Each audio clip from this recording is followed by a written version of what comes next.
Mae dyn ni'r hawl i beidio cael newid a'r hawl i ofal a diogelwch. Mae dan ni'r hawl i roi ein barn ac i rywun wrando arno ni. Os oes rhyfel, mae gen ni'r hawl i fod yn ddiogel a pheidio cael ein gorfodi i fod yn filwyr.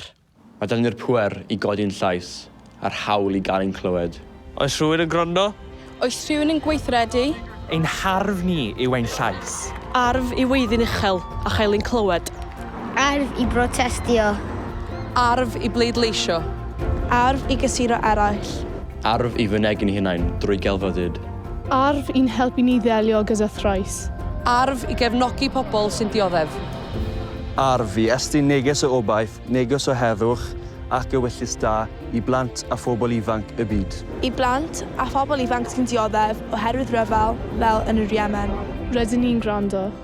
I blant a phobl ifanc sy'n byw mewn ofn o ymysodiadau gyda chyllyll, fel yn Llundain. Rydyn ni'n uno gyda chi. I blant a phobl ifanc sy'n sefyll dros eu hawl i addysg, heb yr ofn o gael ei saethu fel yn yr Unol Daleithiau. I blant a phobl ifanc sy'n cael ei gorfodi i ymladd mewn rhyfeloedd yn lle cael addysg.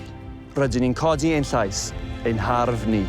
Mae trais yn annog trais, fel mae cariad yn annog cariad, a chwerthin yn annog chwerthin. Ni yw'r dyfodol, y genhedlaeth ifanc fwyaf mewn hanes.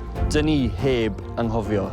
Mae plant a phobl ifanc Cymru yn sefyll gyda'n gilydd a gyda phlant a phobl ifanc y byd. Yn galw ar y byd i'w rando ac i weithredu yn erbyn trais a rhyfel. Ac i ddweud. Digon. Digon. Digon. Digon. Digon. Ein harf ni yw ein llais. Dewch gyda ni, blant a phobl ifanc y byd, a sefwch gyda ni.